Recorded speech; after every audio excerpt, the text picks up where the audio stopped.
మరొక మాసం ప్రభు మనకు అవకాశం ఇచ్చారు. మనం ధ్యానం చేస్తున్నటువంటి వాక్య సారాంశం మత్తయి సువార్త 5వ అధ్యాయం 8వ వచనాన్ని చదువుకుందాం.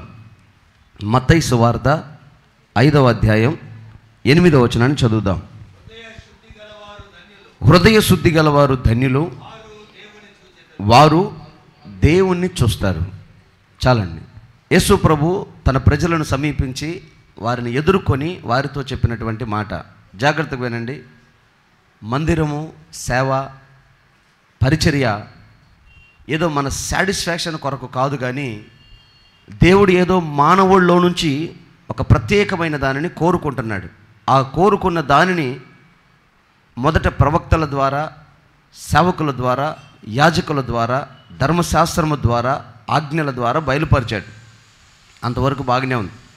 ఇంకా ఏదో కోరుకొని ఆజ్ఞలు, ధర్మశాస్త్రము ఇవి కాదు, సాక్షాత్తు నేనే ఎదుర్కొని వారితో మాట్లాడాలని ఆయన తన్ను తాను తగ్గించుకొని నరుడై, నరరూప దాసుడై మన మధ్యలో సంచరించి ఆయన ఎదుర్కొని చెప్పినటువంటి మాట మొదటి నుంచి మీతో చెప్తానే ఉన్నా. ఆయన జన సమూహమును పిలిచి తన యొద్దకు వచ్చి వారితో మాట్లాడిన మాటల దీనులై ఉండండి, కనికరం కలిగి ఉండండి, ఇలా చెప్పుకుంటూ కొన్ని మాటలు చెప్పారు. వాటిలో ఈరోజు మనం హృదయ శుద్ధి గలవారు ధన్యులు, వారు దేవుని చూస్తారు అని చెప్పాం.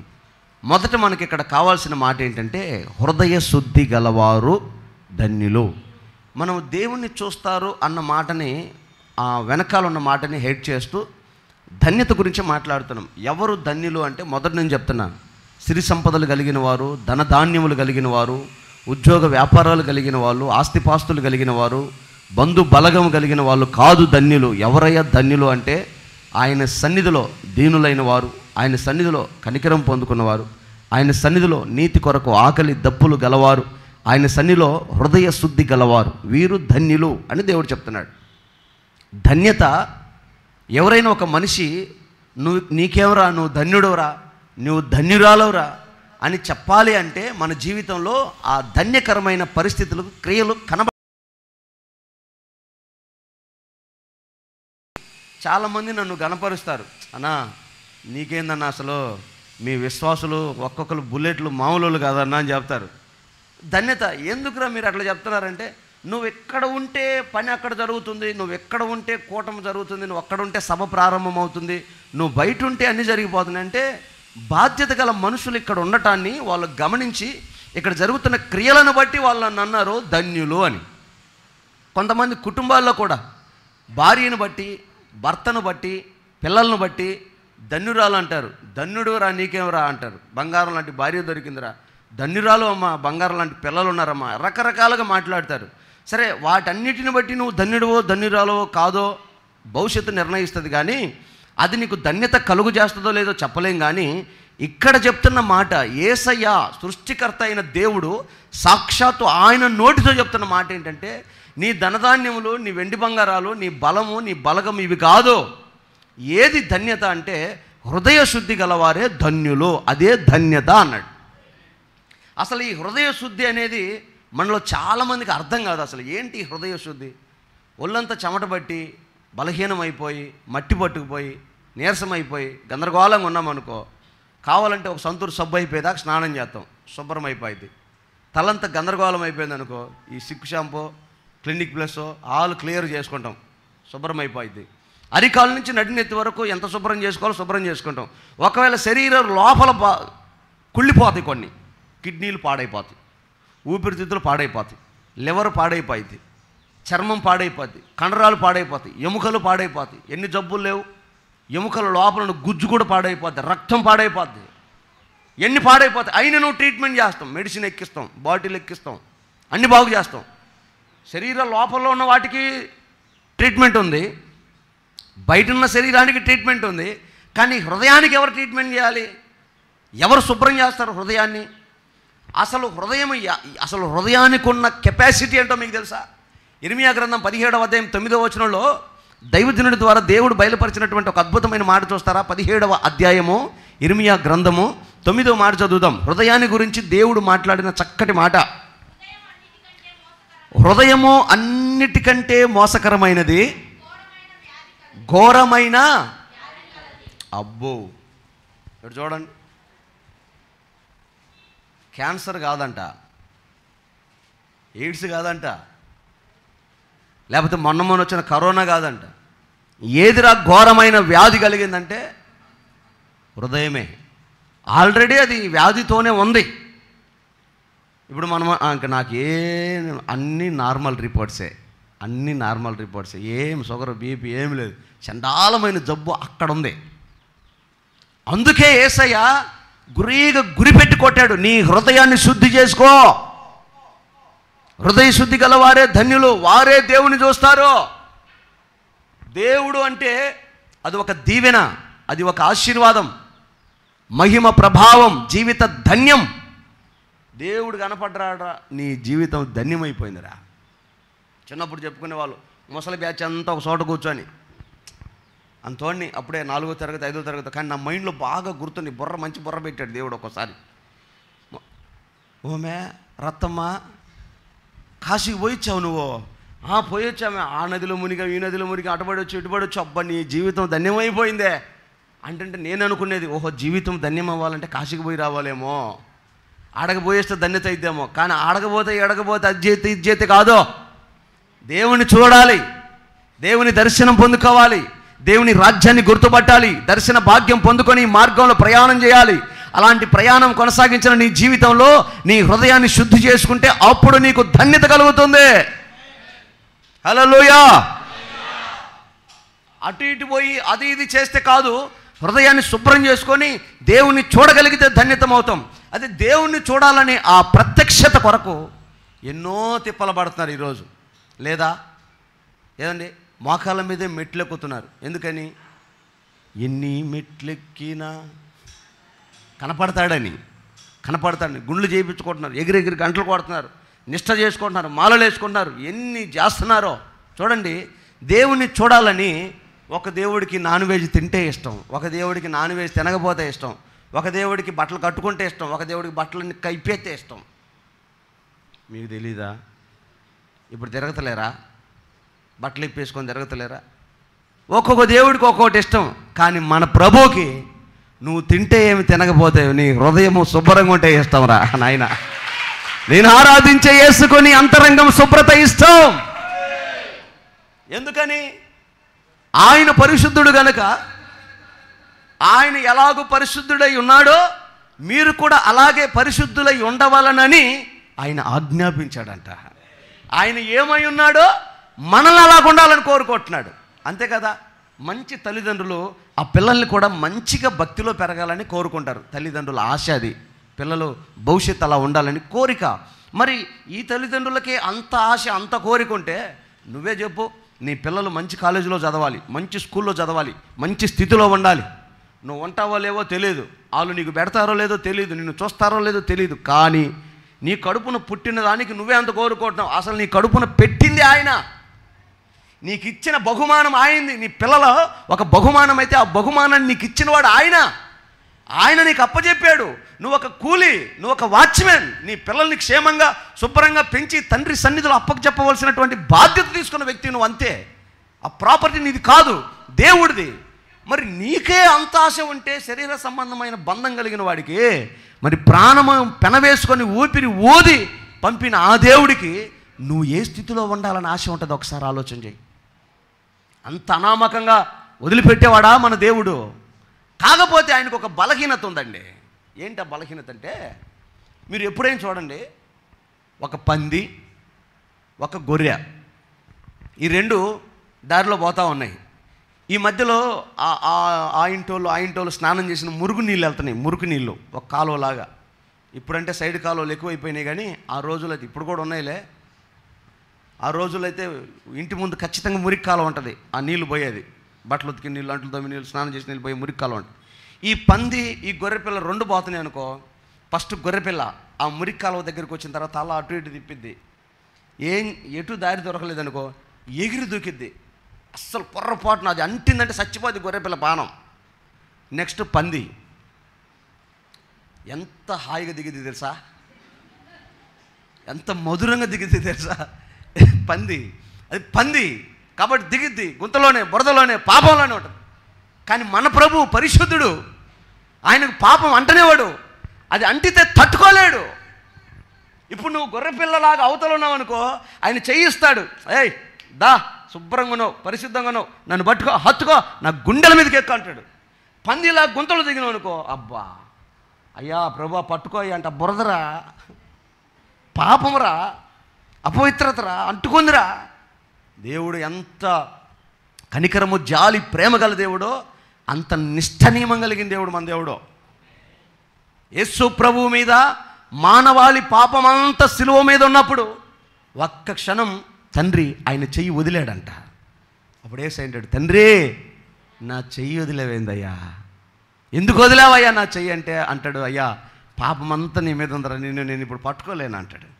అందుకే దేవుడు అంటాడు, నన్ను చూడాలని, నన్ను తాకాలని, నన్ను చేరాలని నువ్వు తపన పడుతున్నావు కదా, ముసుగేసి బైబిల్ తీసుకొని ప్రార్థన చేసి ఆరాధన చేస్తున్నావు కదా, రాజ్యం రావాలని కోరుకుంటున్నావు కదా, నిన్ను అక్కడికి తీసుకొని వెళ్ళాలి అంటే నీ జీవితంలో పరిశుద్ధత రావాలి. ఆమేన్. పరిశుద్ధత అంటే తెల్లబట్టలు వేసుకొని ఎక్కడ మురికంటకుండా అమాయకమైన బ్రతుకు కాకుండా శుభ్రంగా ఉండే జీవితం కాదండి. పరిశుద్ధత బయట నుంచి కాదు, లోపల అంతరంగంలో జన్మ నాభి స్థానంలోంచి మొదలవ్వాలి. అది హృదయమో, అక్కడ నుంచి పరిశుద్ధత రావాలి. అది దేవుడు కోరుకుంటున్నాడు. అయితే పరిశుద్ధత రావాలని కోరుకున్నాడు, కానీ అక్కడ ఆల్రెడీ ఏముంది?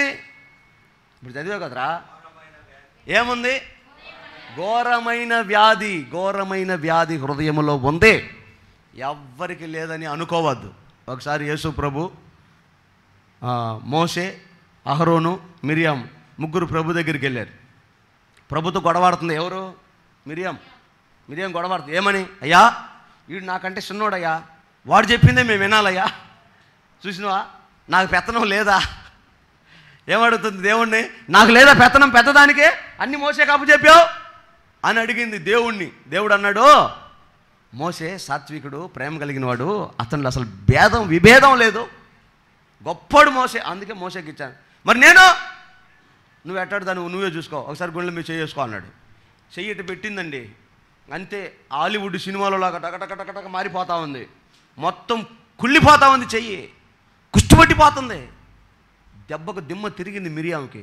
ఇంత ఘోరమైన వ్యాధి గుండెల్లో పెట్టుకున్నావు, నీకా ఇశ్రాయేలుని అప్పచెప్పేది, నడిపింపును అప్పచెప్పేది, నాయకత్వం అప్పచెప్పేది, పెత్తనం ఇచ్చేది నీకా? పనికి మళ్ళీ పక్కగా బా అన్నాడు. కుష్టి పెట్టుకొని 17 రోజులు పక్కన కూర్చుంది. ఆలయంలోకి రాని వాళ్ళ దేవుడు. హృదయంలో ఘోరమైన వ్యాధి ఉంది, ప్రతి మనిషికి ఉంటుంది. లేదని చెప్పేవాడు అబద్ధికుడు అంటాడు యోహాను భక్తుడు. ఎందుకంటే ఆ రెఫరెన్స్లు అన్నీ చూపితే టైం అయిపోద్ది. అందుకని చెప్తున్నా, నా అంతరంగంలో ఏమి లేదన్నయ్యా, నేను సూపర్గా ఉన్నాను, పరిశుద్ధంగా ఉన్నాను, పర్ఫెక్ట్గా ఉన్నాను, అసలు ఊహలు కానీ ఆలోచనలు కానీ అన్నీ నెంబర్ వన్గా ఉంటాయి. నాకు ఎంతసేపు తపనన్నయ్యా ఏసై గురించే ఆత్మల గురించే పానమంతా కుట్టుకలాడుతుంటుంది అన్న. ఇంకా చాలేమ్మ నీ జబర్దస్తు. ఇక 24 గంటలు అదేనన్నయ్య, నువ్వు ఊరికి ప్రార్థన చేయి, చర్చికి రాని. నేను ఆడొచ్చాను, ఆడ నుంచి ఆడదాకా నడుచుకొని ఆడకుదిరిద్ది నాకు వద్దుగుకులు. నా గుండెల నిండా ఆయనే ఉంటాడు, ఆయనతోనే ఉంటా. ఇది అంత కుదరదు, దినదినము జనరేట్ అవుతుంది ఇక్కడ. అందుకే దైవజనుడైన పౌలు అంటారు, నేను దినదినము చనిపోతున్నాను, క్రీస్తు కొరకు దినదినము బ్రతుకుతున్నాను. ఇది వ్యాధి కలిగింది అంతే, అది ఇంకా జనరేట్ అవుతుంది. ఈ శరీరంలో ఉన్నంత కాలం నువ్వు ఎంత తిన్నా మరలా సాయంత్రానికి ఆగలేస్తుంది. అవుతుందా అవదా? నీకు ఒకవేళ మిషన్ చెడిపోతే, లోపల మిషన్ చెడిపోతే తెల్లారి నాకు అయింది, ఒక్క పూటే గ్యాప్ వేస్తుంది, కానీ ఆకలి అయ్యేది కంపల్సరీ, ఖచ్చితమే, దాహం అయ్యేది ఖచ్చితమే. యాజ్ ద సేమ్ ఈ గుండెల్లో ఉన్న వ్యాధి అప్పటికప్పుడు నువ్వు వాక్యం విని తీర్మానం చేసుకొని దాన్ని నలిపేసి అణిచేసి గందరగోళం చేసి శుభ్రపరిచినా మరలా అది మరల వెంటనే స్టార్ట్ అయిపోద్ది. ఇప్పుడు రూమ్లో గాలి దూరకుండా బిగిచ్చేసాం, ఏసీ పోద్దని, దాన్ని పోనీయకుండా బంధించాలని బిగిచ్చేసాం. పోతా ఊరికి వెళ్తా మొత్తం శుభ్రం చేసి అన్నీ నీట్గా చేసి తలుపేసి తాళం వేసి పోతే, మీటింగ్ పోయి 4 రోజుల తర్వాత వస్తే ఎట్టంటే ఎంత మందం ఉంటుంది మట్టి. ఎట్లొచ్చింది శుభ్రం చేస్తే? అది ఆటోమేటిక్ క్రియ, ఆటోమేటిక్గా జరిగిపోద్ది, దూరిపోద్ది అంతే. నువ్వు అంటుకోనక్కర్లా, అదే వచ్చి నిన్ను అంటుకుంటుంది. అలాంటి వ్యాధి కలిగిన ఈ హృదయం, దానిని బాగు చేసుకోవాలి, దాన్ని శుద్ధీకరించుకోవాలి. అలాంటి శుద్ధీకరించుకున్న హృదయములు గలవారు ధన్యులు. హల్లెలూయా.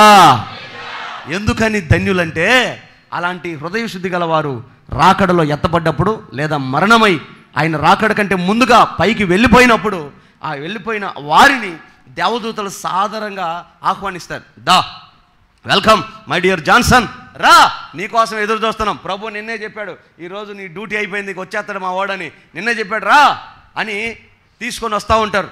గుమ్మాలు దాటుకుంటూ పోతూ ఉంటారు. యెరూషలేం గుమ్మాలు దాటినట్టు దాటుకొని పోతూ ఉంటే ఈలోపు స్ఫటికం వంటి సముద్రం కనపడుతుంది. ఆ స్ఫటికం వంటి సముద్రం ఎక్కగానే ఇక దేవదూతల రెక్కలో ఆటోమేటిక్ కళ్ళ మీదకి వెళ్ళిపోతాయి ఇట్లా. ఎందుకని ఆయన మహిమ ప్రతిబింబమై ఆ స్ఫటికం వంటి సముద్రం మీద నుంచి పరలోకమంతా విరజిమ్ముతుంటుందంట. గొప్ప వెలుగు విరజిమ్ముతూ ఉంటే ఆ వెలుగును చూసి దేవదూతలు తట్టుకోలేక రెక్కలు మూసేసుకుంటారు, కళ్ళు మూసేసుకుంటారు. మనం మాత్రం మూసుకోము. మనకేం కర్మ, ఎందుకు మూసుకోము? హృదయ శుద్ధి గలవారు ధన్యులు వారు. అది ఇదిగో ప్రభు కనపడుతుంటాడు, ఆయన సౌందర్యం, ఆయన మహిమ అలాగే వెళ్ళిపోతే గాళ్ళు తేలిపోతున్నట్టు కొట్టకూడదు. చప్పట్లు కోటేశ్వర రక్తమే జయం. హల్లెలూయా, హల్లెలూయా. అది నువ్వు దేవుణ్ణి చూడాలి, అలా చూడాలి. దేవుణ్ణి అలా చూడాలంటే 24 గంటలు అద్దెందమా, ఇది తెచ్చుకుందామా, ఆడేంది వస్తున్నాడు, ఈ పిల్ల ఏంది ఎట్టుంది, అదితే బాగుండు, ఈడొత్తి బాగుండు, అద్దరికితే బాగుండు, ఇద్దరికితే బాగుండు, ఆడు బండి కొన్నాడే, ఆడు చెల్లి కొన్నాడే, ఆడు తలం కొన్నాడు, ఇదే చింతలో ఉన్నావు అనుకో, అది కుళ్ళిపోయి ఇక దాని పేనపాయం వచ్చి చచ్చిపోద్ది. అది గబ్బు పట్టిపోయి కుళ్ళిపోద్ది. అసలు ఇంకా ఆడికి హృదయమే ఉండదు. దేవదూతల స్కానింగ్లోనే అర్థమైపోద్ది, వరే నీకు జబ్బులన్నీ ఉన్నాయి రా, నువ్వు ఇక్కడ పనికిరావు, నువ్వు నీ ఎవరు అనుకున్నారు, నువ్వు సంఘ పెద్దను పట్టుకొని ఇంతలా మాట్లాడుతున్నావు అంటే, సరే రాయ్యా పోదాం. స్ఫటికం వంటి సముద్రం మీద కాలు పెట్టగానే మొత్తం ఇంకొకడు బయటకు వస్తాడు, డిస్ప్లే అవుతాడు. ఆడు కనపడతాడు, ఇప్పుడు ఏంది ఇంత చండాలంగా ఉన్నావు అంటే, నేను కదరా నువ్వేరా ఇది అంటది. అది అట్టయితే నువ్వు ఏడు ఉండకూడదు. మరి ఎక్కడ ఆ పక్క ఇంకోటి ఉంది బగబగ మండేది, బర్రం పోయి దూకటమే అంతే. దేవుణ్ణి నిశ్రేయుడు అల్లవాడు ఎవడు అన్నాడు కదా, దేవుడు అంత కనికరం లేనోడా, అందరిని తీసుకెళ్ళి నరకం లేకపోతే దేవుడు ఎవ్వరు నేరు నాయన, నీ పాపమే నేను ఈడ్చుకుపోద్ది అడిగి. దేవుడు ఏడు, మనమే పోయి పడిపోతాం. అందుకని హృదయ శుద్ధి కలిగిన వారమై మనం బ్రతుకుదుము గాక. ఈ హృదయ శుద్ధి ఎలాగొస్తుంది? చర్చి మానుకొని ఊర్లమ్మడి తిరిగితే రాదు. చర్చికి రావాలి. ఎందుకు చర్చికి రావాలంటే ఇక్కడ ఆయన వస్త్రపు చెంగు మన మీద ఉంటుంది. వేస్తున్నాము ఆమేన్. ఆయన వాక్యం, ఆయన ముఖ దర్శనం, ఆయన స్పర్శ, ఆయన సన్నిధిలో మనం పొందుకుంటాం. ఇక్కడ దైవ సేవకుడనే ఒక బోర, ఒక పాత్ర, ఒక ఘటం దేవుడు నిలబెట్టుకొని పరిశుద్ధాత్మ దేవుడు ఆయన మనసులో మాట మీతో మాట్లాడుతున్నటువంటి సేవకుడి ద్వారా. దేవునికి స్తోత్రం. ఆ మాట నీ గుండెల్లో, నీ హృదయంలో ఉన్న ఆ పాపాన్ని, వ్యాధిని ట్రీట్మెంట్ చేసి వేళ్లతో సహా పీకి పక్కన పడేస్తా. చప్పట్లు కొట్ట. యేసు నామములో దేవుడికి మహిమ కలుగును గాక. హల్లెలూయా.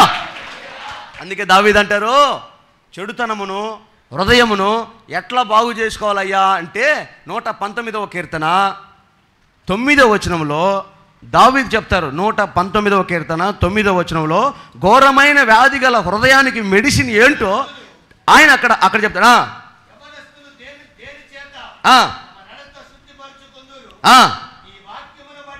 నీ వాక్యమును బట్టియే కదా.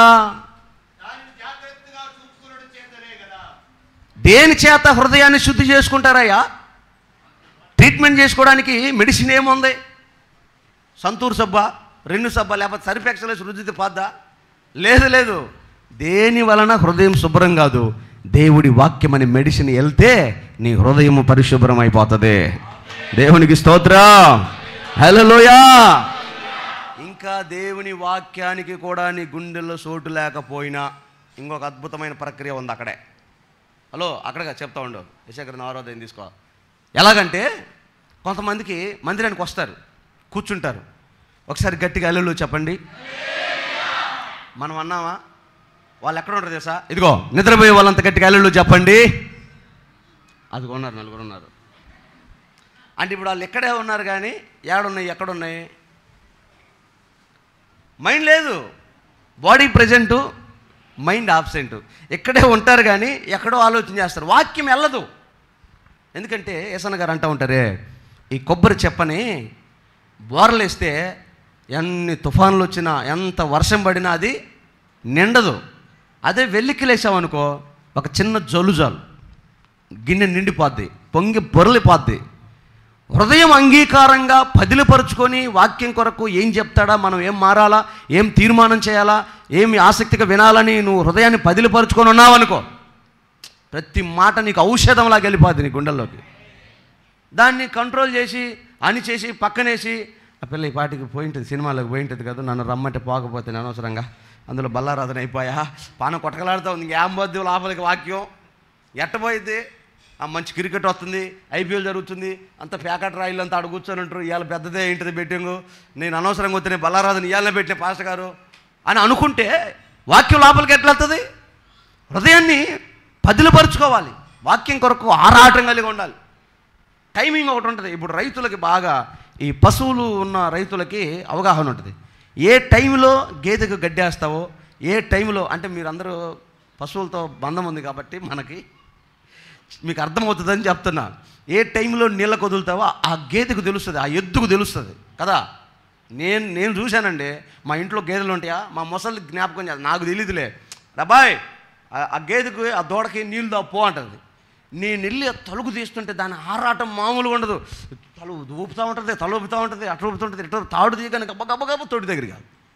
దానికి తెలుసు ఆ టైమింగ్లో యజమాని వస్తాడు, నా బంధకాన్ని విప్పుతాడు, నేను నీళ్ళు తాగుతాను, నా యజమాని వస్తాడు, గడ్డేస్తాడు. తౌడేసేటప్పుడు గడ్డేసేటప్పుడు ఎంత ఆరాట పడుతుంటుంది ఆ పశువు కాదా, ఆ టైమింగ్ అది. మనం కూడా ఆరాటం కలిగి ఉండాలి దేవుని కొరకు, దేవుని సన్నిధిలో వాక్యం కొరకు ఎదురు చూడాలి. గడప యొద్ద కాచుకొని ఆయన ఉపదేశం కొరకు ఎదురు చూస్తున్నట్లుగా, దేవా అంటాడు దావీదు, గడప కమ్ముల దగ్గర కాచుకొని ఉంటాడంట ఆయన ఉపదేశం కొరకు. అట్లా ఎదురు చూడాలి దేవుని వాక్యం కొరకు. అలా చూస్తే దేవుని వాక్యం మనలోకి వస్తుంది. ఒకవేళ నువ్వు బలహీనుడివై ఆ స్థితిలో కూడా నీకు వాక్యం ఎక్కట్లేదనుకో, ఇంకొక ఆప్షన్ ఉంది. ఒక ఆయన, ఒక పెద్ద దైవజనుడు, మామూలు దైవజనుడు కాదు అసలు, ఇక బైబిల్లో ఆయనకు రెండో బైబిల్ అని పేరు, ఆయన రాసిన గ్రంథానికి. అలాంటి దైవజనుడు. ఆయన రేంజ్ ఏంటంటే, హలో కొద్దిసేపు ప్రార్థన చేద్దామని మోకరించి కళ్ళు మూసుకున్నాడు అనుకో, పెట్ట మెరుపులు, ఉరుములు, ధ్వనులు, ఆకాశాలు తెరవబడతాయి, విప్పబడుతుంది. ఆకాశ మహాకాశాల పైన సింహాసనం మీద దేవుడు ఆసీనుడై దేవదూతలందరూ ఆరాధన చేస్తూ ఉంటే ఈయన మోకరించగానే ఆయన దృశ్యం కనపడిపోతూ ఉంటుంది. ఎంత గొప్ప ప్రత్యక్షత కదా. ఎప్పుడైనా కళ్ళలోనైనా మనం చూసామా ఆ దేవుణ్ణి? ఇళ్ళలోనైనా చూసామా? మనకి ఎప్పుడు కనపడేది ఆ ఎరబోసుకునే యేసుబేబే కానీ, ఆ జుట్టంతా ఎరబోసుకొని పెద్ద నిలువుటంగేసుకుని ఆయనే కనపడతాడు. కానీ ఏనాడైనా ముఖ స్వరూపం, సర్వాంగ సుందరుడైన ఆయన తేజస్, ఆయన మహిమ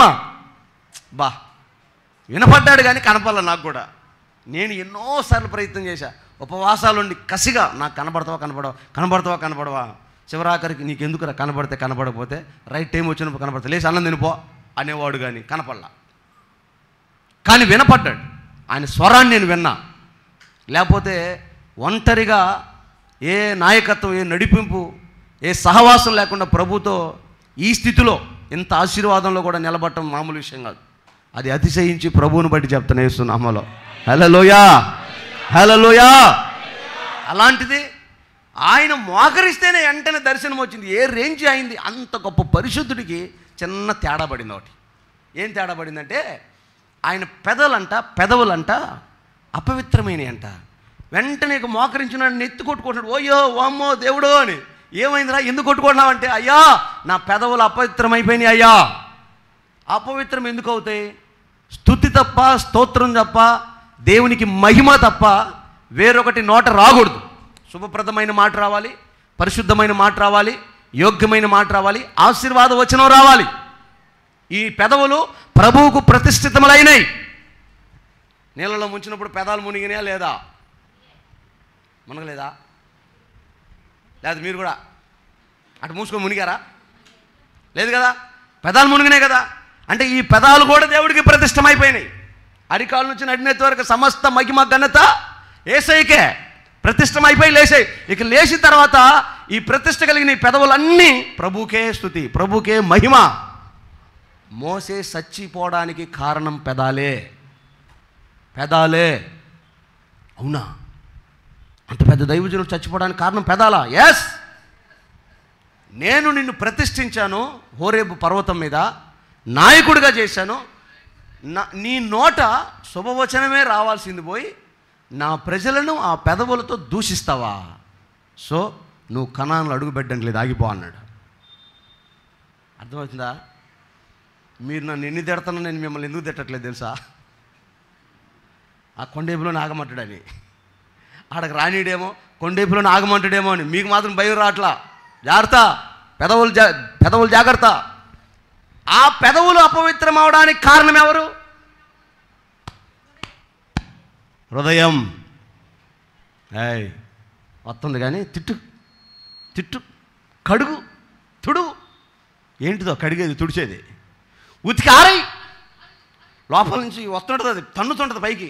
రాని పోయిన నెల ఏం చేసావు, పోయిన సంవత్సరం ఎట్ట చేశారు మీరు, అట చేశారు లేని ఎన్ని పాత గతాలు తవ్వుకొని గందరగోళం అయిపోయి, సమాధానాన్ని కోల్పోయి, ప్రేమ కోల్పోయి, బంధం కోల్పోయి, గందరగోళం చేసి నాశనం చేస్తారు.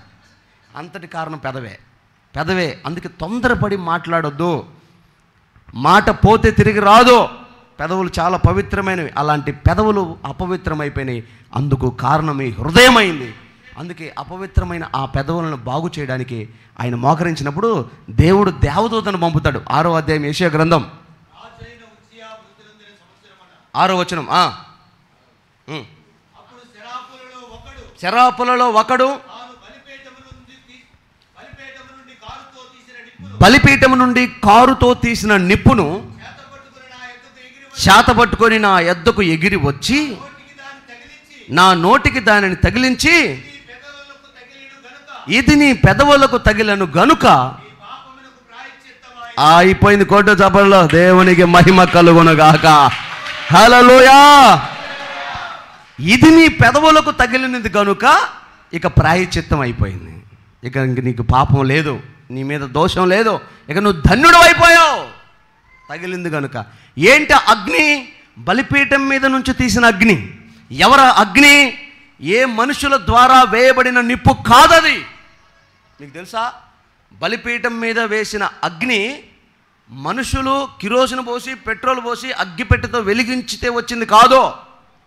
బలిపీఠం మీద వచ్చిన అగ్ని ఎప్పుడైతే మొదటి బలిపశువు అక్కడ పెట్టారో, వారు ప్రార్థన చేస్తూ ఉండగానే ఆకాశం నుంచి అగ్ని దిగి వచ్చి ఆ బలిని దహించి వేస్తుంది. ఇప్పుడు యాజకుడు ఆ మంట ఆరిపోకుండా బలి అర్పిస్తానే ఉండాలి. ఒకవేళ ప్రయాణం వెళ్ళాలనుకో, అన్నీ సర్దుకున్నప్పుడు ఆ బలిపీఠం మీద అన్ని నిప్పులు ఒక కుండలో పెట్టి మూత వేసుకొని ప్రయాణం అవ్వాలి. ఆ నిప్పు ఆరిపోకూడదు, ఆ బలిపీఠం మీద పోకూడదు. ఎందుకని? ఆ అగ్ని మనుషుల వలన వచ్చింది కాదు, సాక్షాత్తు పరిశుద్ధాత్మ దేవుడు పంపిన అగ్ని. అది పరిశుద్ధమైన అగ్ని, అపవిత్రతను కాల్చేది, పాపాన్ని పరిహరించేది అగ్ని అక్కడి నుంచి వచ్చింది. అందుకే దైవజనుడు, అయ్యా నేను అపవిత్రమయ్యాను, నా హృదయంలో నుంచి వచ్చిన ఘోరమైన వ్యాధి కలిగిన మాటలు ఈ పెదవుల ద్వారా బయటకు వచ్చాయి, ఈ పెదవులు అపవిత్రమయ్యాయని నెత్తికొట్టుకుంటుంటే, ఆ దేవుడు పరిశుద్ధాత్మ ద్వారా వెలిగిన అగ్నిని దూత ద్వారా పంపి ఆ పెదవులకు తాకగానే ఇక ఆయనకి స్వస్థత, విడుదల కలిగిపోయింది యేసునామములో. హల్లెలూయా. అందుకే మనం దేవుని మందిరంలోకి వచ్చినప్పుడు ఒకవేళ వాక్యం మీకు కనెక్ట్ అవ్వట్లేదు, వాక్యం మీ గుండెల్లోకి వెళ్ళట్లేదు, వాక్యం మీకు అర్థం కావట్లేదు అనుకో, ఇక నెక్స్ట్ ఆప్షన్ ఏంటో తెలుసా మీకు? ఇక ఆరాధనే. అంతే. ఇక నిలబడ్డామా, కళ్ళు మూసుకున్నామా, పాట పాడుతున్నామా, ఈ పక్కన నలుగురిని ఈ పక్కన నలుగురిని దొక్కాలా. హల్లెలూయా. ఆర్భాటంగా దేవుని స్తుతించాలా, పూర్ణ శక్తితో దేవుని ఆరాధించాలా, నాట్యమాడాలా. ప్రభువుని గణపరిచేటప్పుడు అన్య భాషలు నీ నోట వస్తాయి. నీవు మైమరిచిపోవాలి. ప్రభువుని పూర్తిగా ఆయన స్వాధీనమై ఆయన గణపరచాలి. ఆ స్వాధీనం, ఆ ట్రాన్స్లోకి వెళ్ళిపోవాలి. మనం మన స్వాధీనంలో ఉండకూడదు. మన స్వాధీనంలో ఉన్నామనుకో,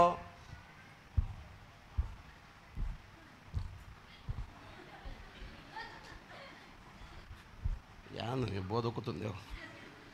మన స్వాధీనంలో ఉంటే, ఆత్మ స్వాధీనంలో ఉంటే, ఏమొచ్చి ఆ పక్క కొట్టుతే ఆయన వచ్చి ఈ పక్క కొట్టడు. అందరూ ఏకమైపోవాలి. యేసు రక్త విజయం. హల్లెలూయా. స్త్రీ అని పురుషులని భేదం లేదు, కలిసి దేవుని స్తుతించడమే. ఇది ఆత్మారాధన. ఇలాంటి ఆరాధనలోనైనా నువ్వు రావాలి. అప్పుడు నీ హృదయానికి శుద్ధి కలుగుతుంది, దేవుడు నీకు ప్రత్యక్షమవుతాడు. దేవునికి స్తోత్రం. హల్లెలూయా. ఇలాంటి ఆరాధన చేసేవాళ్ళు, ఇలాంటి వాక్యం వినే వాళ్ళకి హృదయం శుద్ధీకరించబడే ఎక్కువ అవకాశం ఉంటుంది. వారు దేవుని దర్శనం చూస్తారు.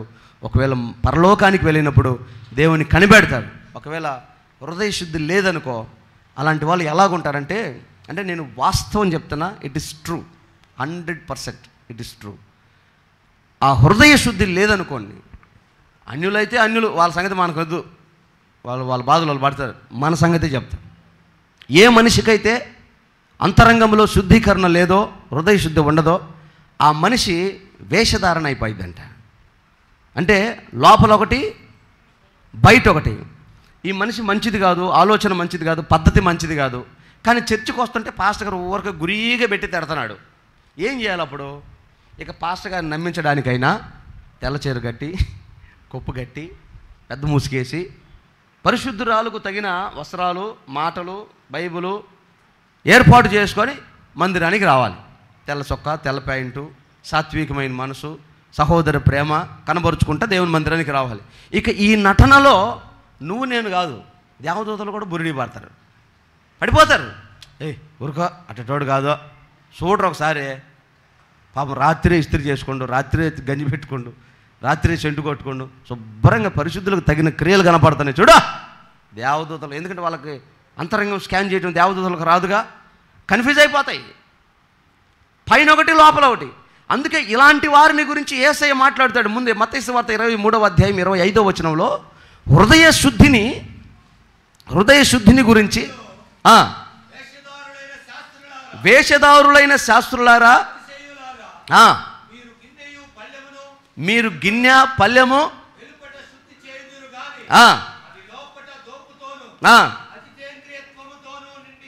అబ్బో, అయ్యో శాస్త్రులారా, పరిచయులారా, స్త్రీలారా, పురుషులారా, భక్తులారా, భక్తిహీనులారా, ఏమైంది మీకు? ఏమైందయ్యా? మీరు బయట పల్లెమును బయట శుభ్రం చేస్తున్నారు, కానీ లోపల సంగతి ఏంటి? పాత్రలు పైన గడుగుతారు, లోపల సంగతి ఏంటి? నేను చాలామందిని గమనించి ఇలాంటి వాళ్ళు, యేసుప్రభు ఆ మాట సూటిగా మాట్లాడటం వాస్తవమే. పైన బోర్లించిన తపేల తెల్లగా ఉంది, సిల్వరే కదా, సిల్వర్ తపేల కదా, రుద్దితే దాని మీద ఉన్న ఆ గరుకుతనం ఉంటుంది. ఈ చేప పొలుసులాగా మచ్చలు మచ్చలు ఉండేవి సిల్వర్. అసలు మీరు సిల్వర్ తపేలే చూసినట్లేరే, అంతా మీరు రాగి బిందెలు, రాగి కంచాలు తినట్టున్నారు. మచ్చలు మచ్చలుగా ఉండేది. దాన్ని ఎట్ట చెప్పాలి నాకు అర్థం కాదు. మీకు అర్థమైంది కదా నా బాధ?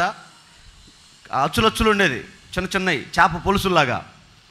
ఈ రుద్దుడు ఎక్కువైపోయి కొద్ది రోజులకి ఆ మచ్చలు పోయి నున్నగా అయిపోయి తెల్లగా వచ్చేస్తుంది కదా. ఎంత బాగా తోమిందో ఏమో అనుకుంటాం, లోపల చూస్తే రాత్రి నేను అన్నం అంటుకొని ఉంటుంది లోపల. అంటే అత్తపోడు పడలేక పైన మాత్రం శుభ్రంగా తోముతుంది, కానీ లోపల మాత్రం పాడేస్తుంది.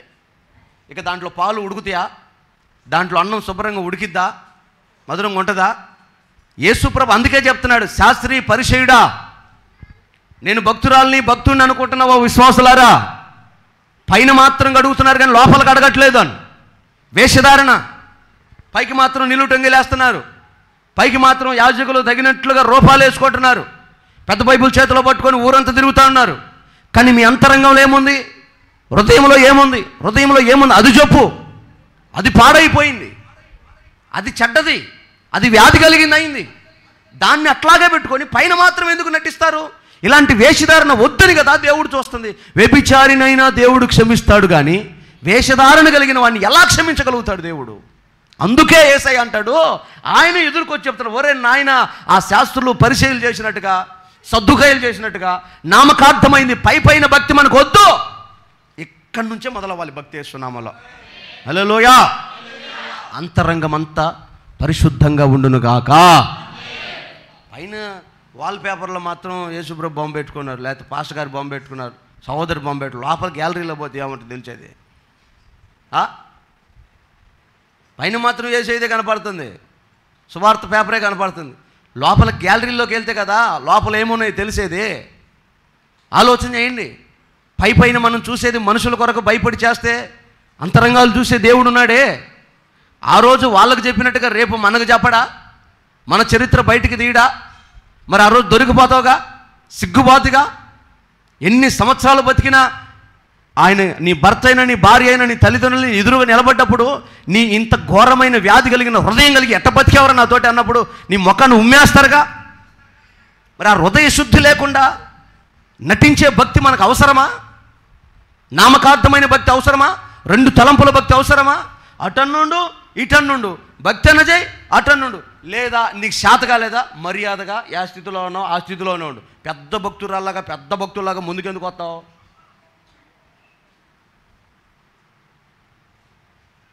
నీకు అంత సీన్ లేదు, నీకు అంత లేదు, నువ్వు ఆ స్థితి కాదు, నీ స్థాయి కాదు. నువ్వు ఎక్కడున్నావు అక్కడే ఉండు. మరలా పెద్ద పరిశుద్ధురాల్లాగా పెద్ద పరిశుద్ధుడిలాగా ముందుకొచ్చి ఒక్కొక్కడు సేవకుడుగులు తీర్పు తీరుతుంటాడు, ఒక్కొక్కడు న్యాయ నిర్ణేతలు చేస్తుంటాడు, ఎంచుతుంటాడు, లెక్కలేస్తుంటాడు, విభేదాలు మాట్లాడుతుంటాడు. జాగ్రత్త. నీ హృదయాంతరంగాలు ఏసై చూడ్డా? దేవుడికి ఏం లెక్క చెప్పుకుంటావు? ఆ రోజు బయలుకు మ్రొక్కే వాళ్ళు కొంతమంది, యెహోవాకు ఆరాధన చేసేవారు మరికొంతమంది. 400 మంది ప్రవక్తలు బయలు పక్కన నిలబడ్డారు. ఏందిరా మీకేం పోయే కాలం వచ్చిందిరా? దేవుణ్ణి ఎట్ట నమ్మారా మీరు? రుచి చూసి తెలుసుకోలేదు దేవుణ్ణి, ప్రాణత్యాగం చేసి అర్థం కాలేదంటే అలా అన్నారు. లేదయ్యా, ఆయనకి పెద్ద తేడా ఏం లేదు, అంతా ఒకటేలయ్యా అన్నాడు. ఈయన ఒప్పుకోలా, దైవజనుడిని ఏలియా ఒప్పుకోలా. ఈయన తప్ప వేరొక రక్షకుడు లేడు. యెహోవాయే రక్షకుడు, యేసయ్యే రక్షకుడు, ఆయన తప్ప వేరొక ఆప్షన్ లేదు. ఇంకొకటి ఎందుకు ఎత్తుక్కుంటున్నారు? ఇట్ట కూడా ఉండొచ్చు, ఇట్ట కూడా చేయొచ్చు, ఇట్లా కూడా ఆరాధన జరగవచ్చు, ఇట్లా కూడా భక్తిలో సాధ్యమే. ఈ కూడా అనేది బైబిల్లో లేదు. ఇలాగే ఇట్లయితేనే అవుతుంది, ఇట్లయితేనే పరలోకం, ఇట్లయితేనే రాజ్యం. ఇలా కూడా అసలు లేదు, బైబిల్లో లేదు. ఇలా కూడా లేదు, ఇలాగే ఉంది బైబిల్లో. అసలు గొడవంత ఇక్కడే. ఈయన కూడా దేవుడే అని అంటే అసలు ఏ గొడవ లేదు. ఆ బొమ్మల మధ్యలోకి యేసయ్య కూడా ఎక్కుతాడు, ఆయనకో చెప్ప, ఆయనకో పక్కడ్డి, అయిపోయేది గొడవ అంతా. ఆయనే ఇదంతా కాదనేసరికి గొడవ పెద్దదైంది. ఇప్పుడు నువ్వు భక్తి చేస్తున్నావు, ఈ మాటలంటే ఏమైంది అనుకుంటున్నావు? ఆ మాటలే నిన్ను పట్టిస్తాయి. ఈ క్రియలు ఏమవుతాయి అనుకుంటున్నావు? ఆ క్రియలు నిన్ను పట్టిస్తాయి. ఈ పద్ధతి ఏం కాదులే అనుకుంటున్నావు, ఆ పద్ధతి నిన్ను దుర్మార్గురాలని దుష్టుని చేస్తుంది. దేవుని దగ్గర దొరికిపోతావు. వీళ్ళందరూ అంటారు బయలు కూడా ఏం కాదులే. పట్టుకున్నాడు, నిలబడ్డాడు. ఆ రోజు జరిగిన సంగతి మీకు తెలుసుగా. బలిపీఠం కట్టారు, ఉదయం నుంచి సాయంత్రం దాకా శరీరం గాయాలయ్యేటట్టు కోసుకున్నారంట. ఓ బైలా, ఓ బైలా, ఓ బైలా. నాకు అనిపించింది ఏలియా ఎంత సీరియస్గా సేవ చేశాడో అక్కడ మాత్రం మంచి కామెడియన్ వచ్చాడు బయటికి. ఏమంటాడంటే, ఒరే మీదేమో నిద్రపోతున్నావు లేపడరే అంటాడు.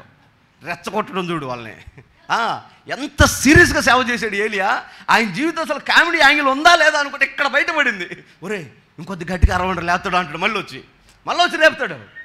మొత్తానికి చేతులు కాళ్ళు వీపులు కోసుకొని అట్లా కోసుకుంటారా పాస్టర్ గారు అంటే నాకు తెలియదు. మొన్న మచిలీపట్నంలో ఒకరోజు మీటింగ్ లక్ష్య పాస్టర్ గారి దగ్గరికి.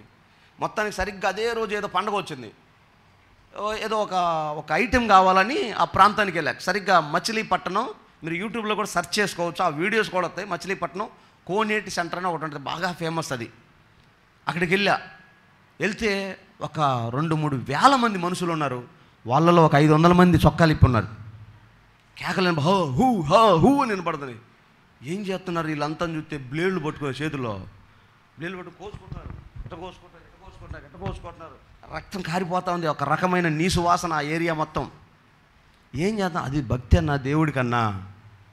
ఏలియా దగ్గర కూడా ఇదే జరిగింది. కోసుకుంటున్నారు, రావాలా దిగో అని బతిలాడుకుంటున్నారు. ఆహా, సబ్జెక్ట్ లేదు అక్కడ, లేదు యాడ్ నుంచి వస్తుంది ఉంటేగా.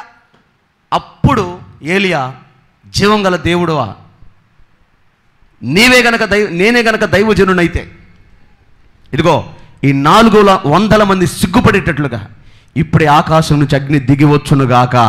ఆయన మాట విన్న దేవుడు వెంటనే ఆకాశం నుండి అగ్నిని దింపాడు. సిగ్గుపడ్డారు 2 తలంపుల్లో ఉన్నోళ్ళు. రండ్రా ఇప్పుడైనా రారా. కత్తి తీసుకుని 400 మంది నరికి చంపాడంట ఏలియా. రాజులు చేయాల్సిన పని కూడా యాజకుడే తీసుకుంటే అట్టే ఉంటుంది. చేత కాదా పక్కన ఉండండి, లేదా చేతని చేయండి. వచ్చి అనవసరంగా ఏలు పెట్టారు, చచ్చారు. రేపు జరిగేది కూడా అదే. 2 తలంపుల్లో వద్దు. భక్తిలో ఉన్నారు కదా, ఆ భక్తిలో పట్టుకొని అసలు దీంట్లో శక్తి ఎంత, లోతు ఎంత, దీని చరిత్ర ఏంటి, అసలు ఎందుకు ఈ రకంగా ప్రాణ త్యాగాలు చేస్తున్నారు. థ్రెడ్ ఉందని తెలుసు, చంపుతారని తెలుసు, అయినా కూడా ఎందుకు బండి మీద వెళ్ళాడు. చరిత్రలో ప్రాణ త్యాగానికి ఎందుకు వెనకాడలేదు. చావు నాకు లాభమని చెప్పగలిగిన దమ్ము ఎవడికి ఉంది? ఒక్క యేసుక్రీస్తు భక్తుడికే కదా. ఎవడని చెప్తాడా చావు నాకు లాభమని ఈ ప్రపంచంలో? కాటికి కాలు చాపిన ముసిల్దానికి కూడా ఆశ, ఇంకా 4 రోజులు బతుకుదామని. ఏం చేద్దామని? ఈడ్చుకుంటూ పాటమేగా, 3వ కాలు 4వ కాలు వేసుకొని తిరగటమేగా. చెప్తున్నా, వాళ్ళు భావాలని కాదు కానీ ఉండాలి.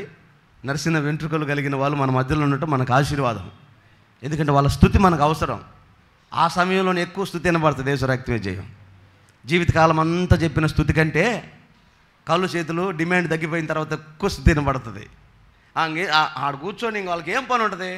స్తోత్రం స్తోత్రం స్తోత్రం స్తోత్రం. అయ్యా చిన్నోడు హైదరాబాద్లో ఉండే స్తోత్రం స్తోత్రం స్తోత్రం. మీరు పిల్లడు బడికి పోయి స్తోత్రం స్తోత్రం స్తోత్రం. ఇంకా స్తుతి వినబడుతూనే ఉంటుంది. అలాంటి ముసలోళ్ళని జాగ్రత్త కాపాడుకోండి. ఆ పంచలో కూర్చొని స్తుతి చెబుతూ ఉంటారు. దయ్యాలా ఏ చేకరావు యేసురక్తమే జయం. హల్లెలూయా. ముసలిదాన్ని అటువా పక్క పోను అనుకో, ఆ ముసలి పోతే నీ స్తుతి పోద్ది. ముసలి కాపాడండి, ముసలి జాగ్రత్త పెట్టుకోండి. ఎందుకంటే వాళ్ళు స్తుతిని పడదు. స్తుతి చెప్పని ముసలి అయితే పడవండి అట్నే. కొంతమంది ముసలి నోరు తెరిస్తే ఇక మామూలుగా ఉండదు. ఇక అబ్బా పోయి ఈ ముసలి నోట్లో నోరు పెట్టినాం కదా అనిపిస్తుంది. ముసలి నేను పాస్టర్నే, నువ్వు పాస్టర్ వేలయ్యా, నీ సంగతి తెలుసు కానీ భయముక్తి లేకుండా మాట్లాడదు ఒక ముసలిదే. ముసలి అసలు నువ్వు బాప్తిజం తీసుకో, 40 ఏళ్ళు ఇది తీసుకొని. ఎవరు ఇచ్చారు నీకు బాప్తిజం? నాకు మా ఆయనకు ఒకేసారి ఇచ్చాడు. చరిత్ర మాత్రం బ్రహ్మాండం చూద్దు, శృతి మాత్రం చెప్పదు. శృతి చెప్పేవాళ్ళు ఉండటం మనకు ఆశీర్వాదం. అలాగా దైవజనుడు 2 తలంపుల మధ్యలో ఉన్న వారు వేరు చేసినట్లుగా ఈరోజు నీ హృదయాన్ని పాడు చేసే లోకం వైపు, దేవుడి వైపు రెండింటి మధ్యలో ఉండి అపవిత్రపరిచే హృదయం కలిగి, వ్యాధి కలిగిన హృదయం కలిగి, దేవునికి అయిష్టంగా బ్రతికే కంటే శుద్ధమైన హృదయం కలిగి, శుద్ధమైన పెదవులు కలిగి, శుద్ధమైన మనస్సాక్షి కలిగి ఆయన దగ్గరికి వస్తే నిశ్చయముగా దేవుని ముఖ దర్శనం చేయదుగాక. దేవుణ్ణి ఒక వ్యక్తి ముఖ దర్శనం చేయగలిగాడంటే ఇంకా వాడికి ఈ ప్రపంచంలో ఏమీ కనపడవు. దేవుణ్ణి చూడగలిగిన కన్నులు లోకాన్ని చూడలేవు. లోకము కనబడదు. బండెడు బంగారం తీసుకొచ్చాడు ఒక ఆయన దగ్గరికి. అంటున్నాడు, ఇదిగో రేయ్, ఈ బంగారం అంతా నీదే. రాసింది అక్కడ, బండెడు బంగారం తెచ్చి ఈ బంగారం అంతా నీదే, పోయి ఇశ్రాయేలుని శపించు అన్నాడు. ఈయన అంటాడు, అయ్యా యెహోవా సెలవియ్యలేదే, నేను ఎలాగా శపిస్తానయ్యా? నేను శపించలేను. బంగారం కనపడుతుందా? నాకు కనపడట్లేదయ్యా. పదవులు కనపడుతుంది, నాకు కనపడట్లేదే. మరి ఏం కనపడుతుంది? ఆయన దర్శనం కనపడుతుంది, ముఖ దర్శనం కనపడుతుంది. దేవునికి మహిమ కలుగును గాక. హల్లెలూయా. ఇంకా లోకము ఇవి అవి ఎట్లా కనపడతాయి? కనపడవు. దేవుని దర్శనం లేకే లోకం కనపడి లోకం వెంట పరిగెడుతున్నారు, పాపం వెంట పరిగెడుతున్నారు. దర్శనం ఉన్నోడు ఆయన సన్నిధిలో ఉంటాడు, ఆయన ఆరాధనలో ఉంటాడు. దర్శనం లేనాడు దారి తప్పిపోతాడు. అందుకే ఆ హృదయ శుద్ధి దేవుడు నిశ్చయముగా మనకు దయచేయను గాక. ఆ హృదయ శుద్ధి లేనివారు 2 తలంపుల్లో, 2 మాటలు, 2 ఆలోచనలు, 2 పద్ధతుల్లో ఉంటారు. కానీ హృదయ శుద్ధి గలవారు ఏక తాత్పర్యం కలిగి బ్రతుకుతారు, రాజ్యం కొరకు నిలబడతారు. అట్టి కృప దేవుడు సంఘానికి నిశ్చయముగా దయచేయును గాక. ఎందుకంటే ఒకవేళ శరీరాన్ని శుభ్రం చేసుకొని, శరీరాన్ని పవిత్రపరచుకొని బాగుందాం, బాగు చేసుకుందాం అని అనుకోవచ్చు. కానీ అంతరంగాన్ని శుద్ధి చేయగలిగింది లేదు. ఇప్పుడు ఇందాక చెప్పాను, అన్ని అవయవాలు బాగు చేసుకోవచ్చు, పాడైపోయిన అవయవాలు బాగు చేసుకోవచ్చు, శరీరము బాగు చేసుకోవచ్చు. కానీ మనస్సాక్షి ఉంటుందిగా. ఇప్పుడు ఈ మధ్య మన చర్చిలోనే 2-3 జీవితాల్లో బయటపడ్డ సంగతి ఏంటది? కాళ్ళ నొప్పులు వస్తున్నాయి, గుండె నొప్పి వస్తుంది, తలనొప్పి వస్తుంది, నడుము నొప్పులు వస్తున్నాయి, హాస్పిటల్కి వెళ్తున్నారు. పాపం వాళ్ళు ఎంఆర్ఐలు, ఎన్ఆర్ఐలు, సిటీ స్కానింగ్లు. ఎన్ఆర్ఐ ఉందా? లేదు కదా, ఫ్లోలో వచ్చిందిలే. హల్లెలూయా. గట్టిగా చెప్పడమ్మా. సరే, సిటీ స్కానింగ్లు, ఎంఆర్ఐలు, ఈసీజీలు, ఎన్సీజీలు, రకరకాల టెస్టులన్నీ, బ్లడ్ టెస్టులు అన్నీ చేస్తున్నారు కానీ దొరకట్లా. దొరుకుతుందా? అన్నీ నార్మలే. మరి ఇది బాధ ఏంది? ఎక్కడుందంటే జబ్బు మనస్సాక్షిలో ఉంది. ఎక్కడుంది? ఇది ఎవరు కనిపెట్టాలా? ఇది ఎవరి స్కానింగ్కి దొరుకుతుంది? కానీ ఒక మిషన్ ఉంది, ఇప్పుడు చెప్తా మీకు. హలో, మీకు ఎవ్వరికి తెలియని మిషన్ ఒకటి ఉంది. మనస్సాక్షిని స్కాన్ చేయాలి. దాంట్లో ఏముందో తెలుస్తుందంట. మనస్సాక్షి. నిజం, మనకు తెలియని ప్రపంచం చాలా ఉందండి బాబు. నేను చెప్పాను మీకు, ఆ రోజు ఇండోనేషియా వెళ్ళినప్పుడు బ్యాగులన్నీ అటు పోతుంది, దాని స్కానింగ్ జరుగుతుంది. ఆత్రపడి సెంటు బాటిల్ వేస్తుంది దాంట్లో, అదేదో లిక్విడ్, వాడికి అర్థం కావట్లా. బ్యాగు తీపిచ్చాడు, మొత్తం తీపిచ్చాడు, అన్నీ బయట పెట్టించాడు. లిక్విడ్ బాటిల్ తీశాడు, పక్కన పెట్టాడు. ఇప్పుడు పెట్టమన్నాడు, మళ్ళీ పోయింది. నన్నేమో ఒక డబ్బాలో పోమన్నాడు. డబ్బాలో పోయిన తర్వాత చేతులు చాపమన్నాడు. సాపా, అది గర్రం తిప్పింది నన్ను. ఏం చేస్తున్నారా అంటే స్కాన్ చేస్తున్నాం. ఇదేమి స్కాను? నీ బాడీలో కరోనా ఉందో, మలేరియా ఉందో, డెంగ్యూ ఉందో దాంట్లో బయటకు వచ్చేద్దంట. వితౌట్ బ్లడ్ టెస్ట్ మొత్తం బయటకు వచ్చేద్దాం. అలాంటి స్కాన్ అది. కరోనా వైరస్ కూడా బయటకు వచ్చేద్దంట. స్కానింగ్ అది, స్కానింగ్ రిపోర్ట్ అది. మరి దేవుడు ఎంత గొప్పాడు. అందుకే చెప్తున్నా, మనస్సాక్షి ఎయిర్పోర్ట్లో ఉన్న స్కానింగ్కి కూడా దొరకదు. ఇప్పుడు ఆడు లోపల ఏమీ లేవు, అంత బాగానే ఉంది. లోపల అనుకోవచ్చు, రేపు పొద్దున్న ఎయిర్పోర్ట్ని వేలు చేస్తున్నారా, నేను బయటికి పోయి నీ సంగతి తేలుతా. అది దొరుకుతుంది వాడికి? దొరకదు అది. కానీ దాన్ని దొరికించుకునే మిషన్ ఒకటి ఉంది. అది హెబ్రీయులకు రాసిన పత్రిక 9వ అధ్యాయం 13వ వచనంలో ఉంది. హెబ్రీయులకు రాసిన పత్రిక 9వ అధ్యాయము 13వ వచనం చదువుదాం. 13, 14 వచనాలు చదవండి.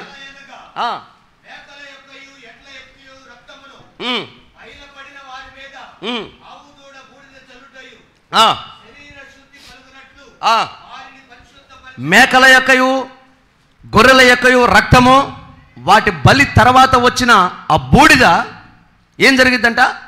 శరీరమును శుద్ధి చేస్తుంది. శరీరమును శుద్ధి చేస్తుంది. 14 వచనం,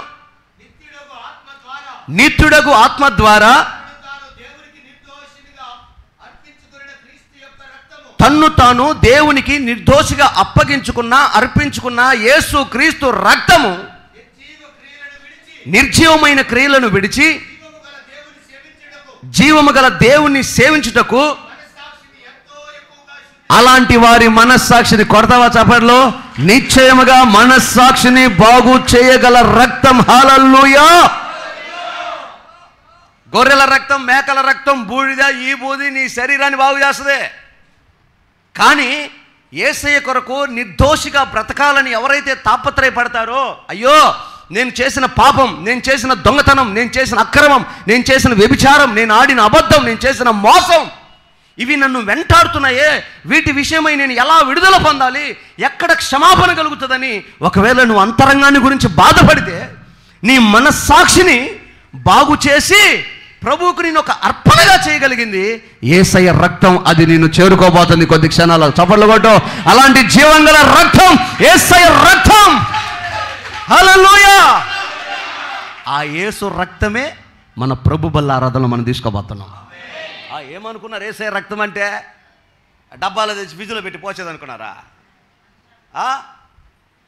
యేసు రక్తం, ఆయన మన కొరకు చిందించిన ఆ రక్తం అంట మన గుండెల్లో గూడు కట్టుకున్న హృదయం అనే వ్యాధి కలిగిన, హృదయంలో ఉన్న వ్యాధిని శుభ్రంగా తుడిచి, ఇంకా బాధపడమాక, ఈ రోజు నుంచి, ఈ నెల నుంచి నా రక్తంతో నిన్ను శుద్ధీకరిస్తున్నా, ఇక జాగ్రత్తగా బతుకుపో. హల్లెలూయా. అయ్య మరి ఈ 4 నెలలు చేసిన పొరపాట్లు బో క్షమించినా పో, వానికి మళ్ళీ చేయమాక. సరే ప్రభా, స్తోత్రం నాయన. పశ్చాత్తాపడి కళ్ళు తుడుచుకొని రొట్టె ద్రాక్షారసం తీసుకొని ఇక ధైర్యంగా పైజులోడనా, ఏందరో ఇంతకుముందు అంత ఉద్యమం లేదే. ప్రభు రక్తం, ప్రభు శరీరం మనల్ని సమాధానపరుస్తుంది. ఆమేన్. అలాంటి రక్తం, అలాంటి శరీరం తీసుకునేటప్పుడు నువ్వు ఎట్టుండాలి? నిన్ను శుద్ధి చేసే రక్తం, నీకు బలమునిచ్చే రక్తం, నీకు మోక్షం ఇచ్చే రక్తం, అలాంటి జీవం కలిగిన శరీరము రక్తం నువ్వు తీసుకునేటప్పుడు నిలువు మోకాలు వేసి చేతిలో చేయబెట్టుకొని ఉద్యోగంగా ఉండాలి. నేనొచ్చి అమ్మాయి లేయ్యా వచ్చినావు స్వామి, నిద్ర మోకాలు వేసుకోనంట. ఒక ఆమె అయితే స్టార్టింగ్లో అమ్మో ఏం సార్ తీసుకొని వచ్చానా చెప్పు,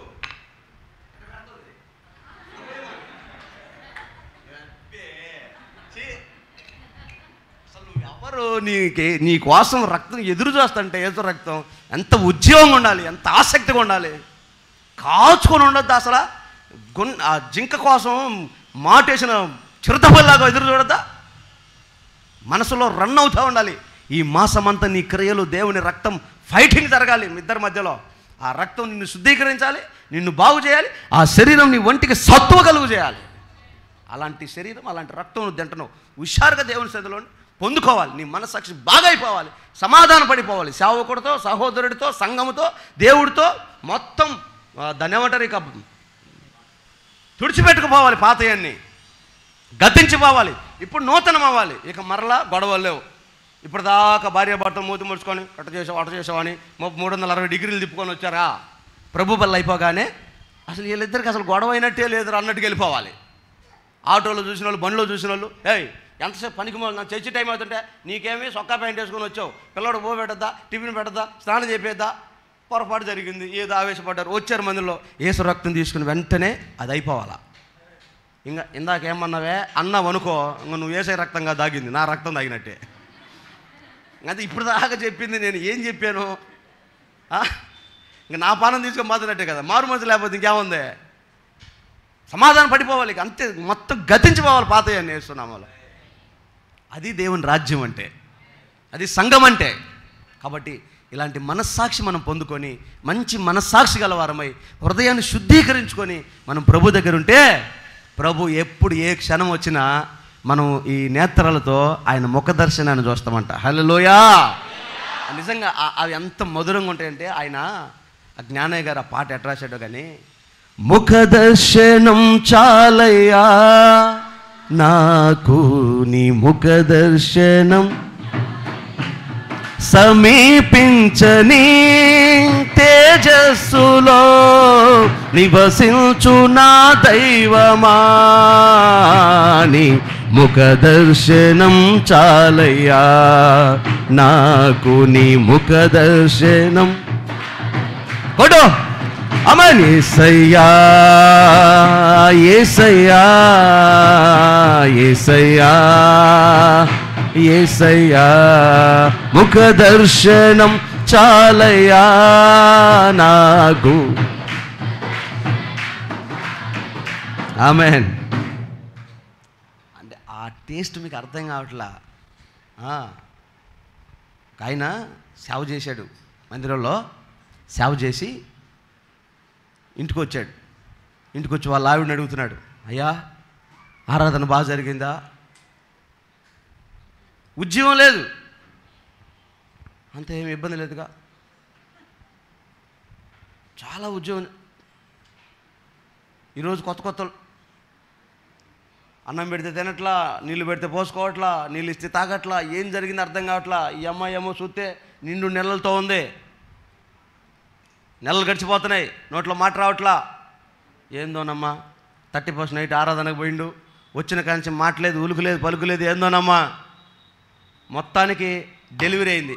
9 నెలలు అయిపోయినాయి, అయ్యగారికి స్పర్శ లేదు.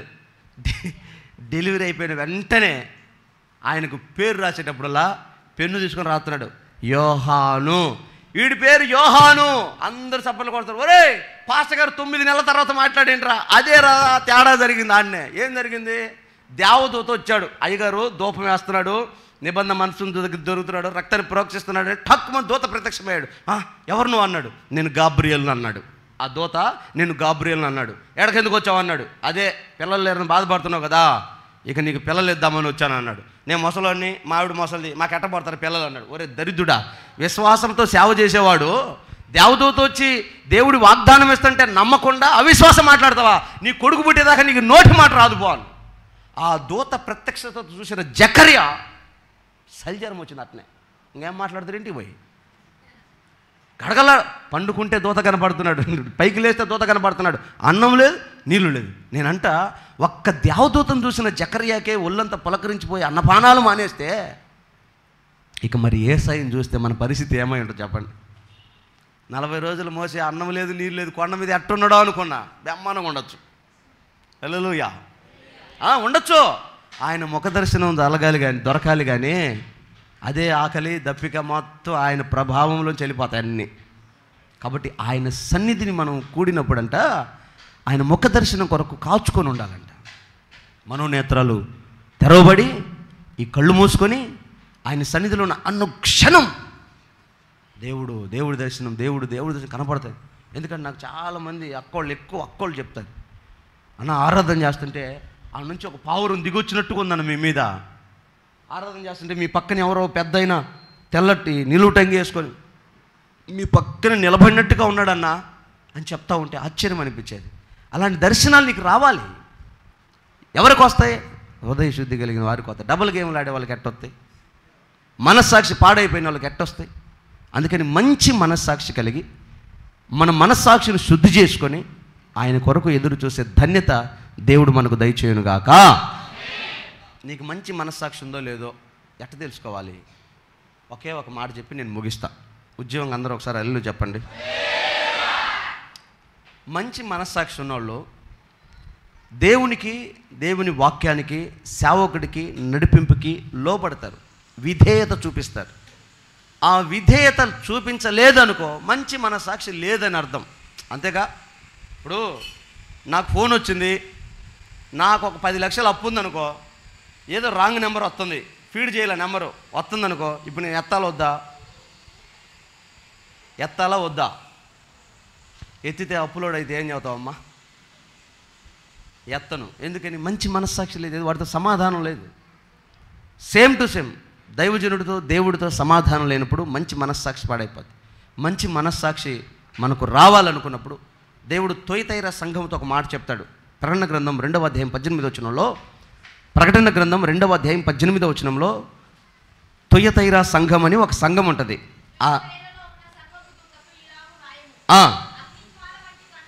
అగ్ని జ్వాలల వంటి కన్నులు, అపరంజిని పోలిన పాదములు గలవాడు, దేవుని కుమారుడు చెప్పు సంగతులు ఏవనగా నీ క్రియలు, నీ ప్రేమ, నీ విశ్వాసము, నీ పరిచర్య, నీ సహనమును నేను ఎరుగుదును.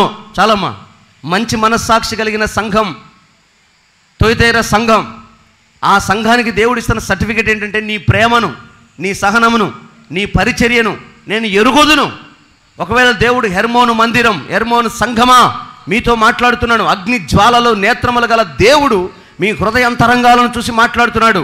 మీ మనస్సాక్షిని బట్టి మాట్లాడుతున్నాడు. దానిని బట్టి ఆయన మీతో చెప్తున్నాడు. మీ ప్రేమ ఉందా? మీ పరిచర్య ఉందా? మీ ఘనత ఉందా?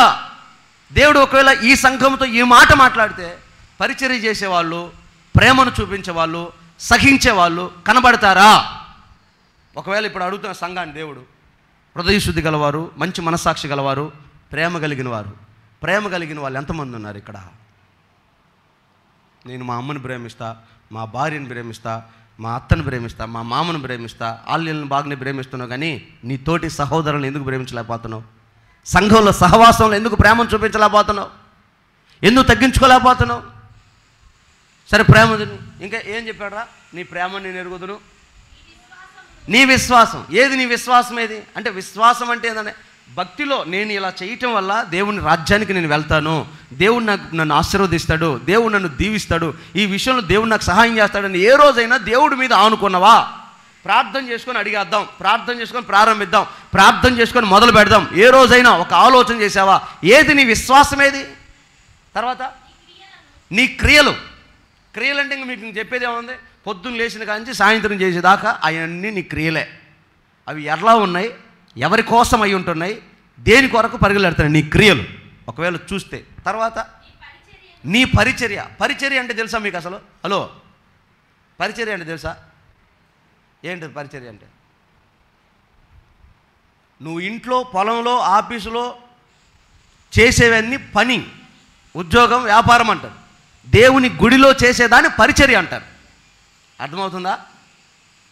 ఇంట్లో, పొలంలో, ఆఫీసులో, వ్యాపారంలో చేసేది పని, దేవుని ఆలయంలో చేసేది పరిచర్య, దేవుని మందిరంలో చేసేది పరిచర్య.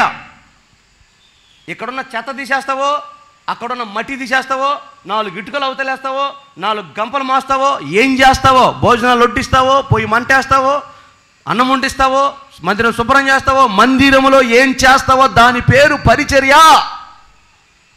నీ పరిచర్య నేను ఎరుగుదును అంటున్నాడు. ఇప్పుడు ఒకవేళ ఇక్కడ ఎవరైనా పరిచర్య చేసిన వాళ్ళు ఉన్నారా? పరిచర్య చేసే వాళ్ళు ఉన్నారా? ఉంటే ఆ పరిచర్యను దేవుడు చూస్తే దాన్ని దేవుడు యాక్సెప్ట్ చేస్తాడా? చేసేటట్లుగానే చేస్తున్నావా? నా బాధ తట్టుకోలేక వీడు మైకి తీసుకుంటే మంచోడు కాదు, పేరు కూడా పిలుతున్నాయి ఈ మధ్యకాలంలో, ఎందుకు ఈ పోయే కాలం అని చెప్పి నా బాధ తట్టుకోలేక అయిష్టంగా చేస్తున్నావా? మంచి మనస్సాక్షి కలిగిన సంఘానికి దేవుడు ఇస్తున్న హెచ్చరిక, నీ పరిచర్యను నేను ఎరుగుదును. ఏమండి, దానికి ప్రతిగా దేవుడు ఫలం ఇస్తాడన్న నమ్మకం, విశ్వాసం నీలో లేకపోతే పరిచర్య ఫలాన్ని నువ్వు ఎలా పొందుతావు? నువ్వు ఊళ్ళో పగలంతా ప్రయాసపడినా ఒకటే, దేవుని మందిరంలో 2 రాళ్ళు 2 గంపలు మోసిన ఆ దీవెన 100 రెట్లు ఎక్కువ ఆశీర్వాదం ఉంటుంది నీకు. నీ పిల్లలకు తరాలకు నిలబడుతుంది అది. దేవుని మందిర పరిచర్య అంటే ఏమనుకున్నారు మీరు? దావీదు తహతహలాడాడు, నేను చేస్తా, నేను చేస్తా, నేను చేస్తా, నేను మోస్తా, నేను కడతా, నేను పెడతా. పోరా, ఎవడికి కావాలి నీ పరిచర్య? దేవుడు సింపుల్గా అన్నాడు, అదేందయ్యా నా ప్రాణం కొట్టకలాడుతుందయ్యా, నా అవసరమే లేదయ్యా, నీ వద్దు, నీ పరిచర్య వద్దు. మరి ఏం చేయమంటావు? ఏదో పెట్టావుగా మందిరానికి, అవన్నీ అట్టు పెట్టు, నీ తర్వాత వచ్చి నీ కొడుకుతో చేయించుకుంటా అన్నాడు. చేయించుకొని ఊరుకున్నాడా? ఆ కొడుకును దీవించిన రేంజ్ ఉందండి. అబ్బా, దావీదుకు లేదు ఆ కృప. ఇక దేశాలను స్వాధీనం చేసుకుంటున్నాడు, రాజ్యాలను స్వాధీనం చేసుకుంటున్నాడు. ఆ జ్ఞానం అది అపరిమితం. దావీదు యుద్ధం చేసి గెలిచాడు, మనోడు సిటికిలేసి గెలిచాడు సొలొమోను. ఏంది ఆ జ్ఞానం? యుద్ధం చేసి గెలిచినాడు గొప్ప, అసలు యుద్ధమే రాకుండా ఆపినాడు గొప్ప. ఎవరు గొప్ప? కేఏ పాలే గొప్ప. హల్లెలూయా. అవే కొట్టుకోవడానికి అన్ని యుద్ధ ట్యాంకర్లు, విమానాలు గందరగోళం చేసుకొని పేల్చుకొని జనాలు చచ్చిపోయిన తర్వాత నేను గెలిచాను, నేను ఓడిపోయాను అనుకునే దానికంటే, ఒరే బాబు నీకేం కావాలి, నీళ్ళే కదా, నేను ఇప్పిస్తాలే, నువ్వు తొందరపడ మాకు, ఆవేశపడ మాకు అని మధ్యలో దూరి చెప్పి, అన్న ఎందుకన్నా కొట్టుకున్న తర్వాత అయినా మళ్ళీ వాళ్ళ నీళ్ళు వాళ్ళకి ఇవ్వాల్సిందే, వదిలే అన్న, ఆ సరేలే ఇంక బాణీలేని వదిలేసి నీళ్ళు తెచ్చుకొని యుద్ధం ఆగిపోతే ఇది గొప్ప. కొట్టుకొని తన్నుకొని జనాలు చచ్చిందాక ఆ తర్వాత గెలిచానని మీసాలు మేలేసుకుంటే అది గొప్ప. ఇదే గొప్ప. ఆ గొప్పతనం సొలొమోనుకి ఇచ్చాడు. ఎందుకు సొలొమోనుకి ఇచ్చాడు? సొలొమోను మందిరం కట్టాడు. దేవునికి స్తోత్రం, హల్లెలూయా. ఇశ్రాయేలులో లేని ఒక ఘనమైనది పరిచర్య సొలొమోను చేతులు భుజాల మీదకి ఎత్తుకున్నాడు. అందుకు దేవుడు ఆశీర్వదించాడు. కానీ ఈనాటి తరం, ఈనాటి సంఘాలు ఎలా అయిపోయాయంటే, భారము లేని, బాధ్యత లేని, నమ్మకత్వం లేని, పరిచర్య విధానము తెలియని తరం అయిపోయింది. కారణం ఏంటో తెలుసా? రాత్రి చెప్పాను మీకు. తిమోతికి రాసిన 2వ పత్రిక 4వ అధ్యాయం 4-5 వచనాలు. ఈ ఒక్క మాట చదువు, నేను ముగిస్తున్నాను.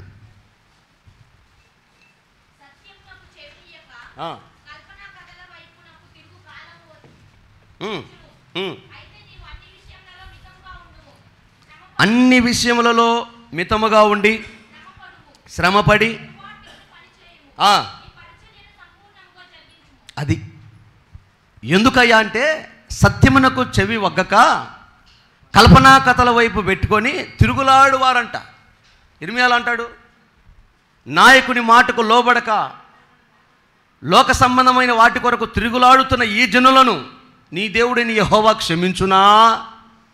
హలో, వింటున్నారా? ఇర్మియా దేవుడి దగ్గరికి వెళ్ళి అడుగుతున్నాడు, అయ్యా నా ప్రజలు బలహీనలయ్యా, క్షమించయ్యా, ఆశీర్వదించయ్యా అంటే దేవుడు అంటున్నాడు, దేవుని మాటకు లోబడక వాళ్ళ స్వచిత్తాన్ని నెరవేర్చుకోవడానికి తిరుగులాడుతున్న ఈ జనులను నీ దేవుడిని యెహోవా క్షమించునా అంటే అర్థం, నేను క్షమించను. ఇప్పుడు చదువుకునే మాట, సత్యానికి లోబడక, నిజము దేవుని వాక్యం అనేది సత్యం, ఆ సత్యమైన మాటకు విధేయత చూపించక కల్పనా కథలు ఊహించుకొని వాళ్ళకు వాళ్ళే అటు చేస్తేనైద్దా, ఎటు చెబితేనైద్దా, ఇంతే ఉంటే చేస్తాడా, దేవుడు ఎట్టున్నా ఆశీర్వదిస్తలే అని వాళ్ళకు వాళ్ళే ఊహించుకొని, వాళ్ళకు వాళ్ళే ఎవరో చెప్పినవి మనసులో పెట్టుకొని కల్పించిన వాటి వైపు దృష్టి పెట్టి దేవుని సన్నిధికి దూరం అయిపోతున్నారంట. మితముగా ఉండటం చేత కావట్లేదా? శ్రమ పడటం నేర్చుకోలేకపోతున్నారంట. అదే కదా 5వ వచనంలో, మీరు అన్ని విషయములలో మితముగా ఉండి శ్రమపడు. ఎన్ని వాక్యాలు తెలుసా? ఆయన శరీరధారి అయి ఉండనప్పుడు శ్రమలో ఉన్నాడంటే యేసయ్య. అనేక శ్రమలు అనుభవించిన మీదట దైవజనుడైన పౌలు గారు, దైవజనుడైన పేతురు, సాక్షాత్తు మన ప్రభువు చెప్పిన మాటలు, శ్రమ. ఇంకొక మాట చెప్పాలంటే యేసయ్య అంటాడు, శ్రమను నువ్వు ఆయుధంగా ధరించుకోమంటాడు. హల్లెలూయా. కానీ క్రైస్తవులు మొత్తం ముక్త కంఠంతో చెప్తాడు, శ్రమ వచ్చినప్పుడు దేవా యా అంటే కొంచెం శ్రమను కూడా ఓర్చుకోలేరు, ప్రభులోంచి బయటికి వెళ్ళిపోతారు, జారిపోతూ ఉంటారు. నిలబడండి, శ్రమలో నిలబడండి. ఎన్ని రోజులు ఉంటుందో, ఎక్కడ దాకా వస్తుందో చూద్దాం. దాటదా, జారిపోదా, స్కిప్ అవదా, ఎప్పుడు చీకటే ఉంటుందా, వెలుతురు రాదా? ఎందుకు భయపడతావు? శ్రమకు ఎందుకు భయపడతావు? అది పరిచర్యలో ఉన్నా, విశ్వాసంలో ఉన్నా, భక్తిలో ఉన్నా, ఎక్కడైనా పరిశుద్ధతలో అయినా ఎక్కడైనా శ్రమ వచ్చిందా రాని, ఆ శ్రమలో నువ్వు నిలబడు. నా దేవుడు నీకు ఆ శ్రమలో జయమిస్తాడు, నిన్ను ఆశీర్వదిస్తాడు. ఆ తర్వాతే దేవుడు నిన్ను మహిమపరచడం మొదలు పెడతాడు. ఆమేన్. ఎందుకంటే యేసయ్య అంటాడు, చేయుటకు నీవు నాకు ఇచ్చిన పని నేను సంపూర్తి చేసిద్దను గనుక నీవు నన్ను మహిమపరచితివే.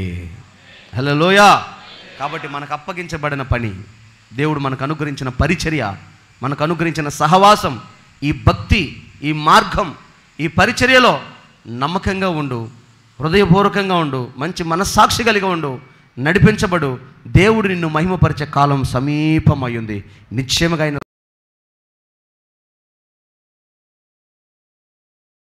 గాక. అందరి తలలు వంచి కళ్ళు మూసుకోనండి, ప్రార్థన చేసుకుందాం.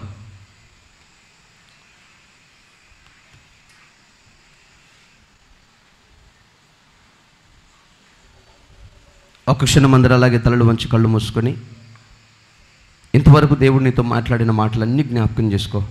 ప్రియులారా, యేసయ్య తన ప్రజలను ఎదుర్కొని చెప్తున్న మాట, తన ప్రజలు ఆయనను సమీపించిన తన ప్రజలతో చెప్తున్న మాట. హృదయశుద్ధి గలవారు ధన్యులు, వారు దేవుని చూస్తారు. దేవుని చూడగలిగిన విశ్వాసం, దేవుని చూడగలిగిన పరిశుద్ధత, శుద్ధీకరణ. ఎందుకో తెలుసా? నేను నీ దేవుడిని యెహోవాను పరిశుద్ధుడను గనుక మీరును పరిశుద్ధులై ఉండుడి. హృదయం అన్నిటికంటే ఘోరమైన వ్యాధి కలదే, దారి తప్పిస్తుంది నీ హృదయం. నిన్ను, నీ ప్రాణాత్మ శరీరాలను నూతన పరచగలిగింది హృదయమే. ఆ హృదయం క్రియల విషయంలో, పాపం విషయంలో, దుర్మార్గ విషయంలో, మాటల విషయంలో ఎలాగుందో పరీక్షించుకొని హృదయపూర్వకంగా ప్రార్థన చేసుకో. ఇదిగో హృదయంతరంగాన్ని సైతం శుద్ధీకరించే గొప్ప శక్తి కలిగిన రక్తం మన మధ్యలో ఉంది. ఆ యేసు రక్తం నిన్ను స్వస్థపరచబోతుంది. ఆ యేసు రక్తం నిన్ను శుద్ధీకరించబోతా ఉంది. ఒకవేళ గడిచిన 4 మాసాల్లో ఎక్కడైనా అపవిత్రత, అయోగ్యత నీ జీవితంలో ఉంటే ఇప్పుడే ఒక తీర్మానం చేసుకో. ప్రభు నిన్ను విడిపించి, ఆయన స్వస్థపరిచి, ఆరోగ్యం ఇచ్చి, పరిశుద్ధతను ఇవ్వబోతున్న సమయం ఇది. ప్రేమగల తండ్రి, పరిశుద్ధుడా, మీకు స్తోత్రం నాయన. ఈ మంచి సమయం మీ పాద సన్నిధికి చేరి ప్రార్థన చేస్తున్నానయ్యా. మీరు మాకు అనుగ్రహించిన ఈ పరిచర్యలో హృదయ శుద్ధి కలిగి, మంచి మనస్సాక్షి కలిగి, నీ రాజ్యాన్ని చేరే వరకు విడువని మీ కృప అయ్యా. మేకల యొక్క గొర్రెల రక్తము కాక సాక్షాత్తు మా కొరకు చేసిన ప్రాణ త్యాగంలో చిందించిన ఆ రక్తమే మీ బిడ్డలను స్వస్థపరచునుగాక, శుద్ధీకరించునుగాక, మంచి మనస్సాక్షి దయచేయునుగాక. బలలో చేయి వేసే ప్రతి అంతరంగాన్ని శుద్ధీకరించండి, యోగ్యులుగా ఎంచండి, అంగీకరించండి, ఆశీర్వదించండి. ముందున్న కార్యక్రమాన్ని మహిమకరంగా జరిగించమని తీర్మానంతో ప్రార్థించుకున్న ఒక్కొక్కరిని ప్రభా అట్టి మనసుకు యోగ్యంగా నడిపించమని యేసు శక్తిగల నామంలో ప్రార్థించి వేడుకుంటున్నాము తండ్రి. ఆమేన్.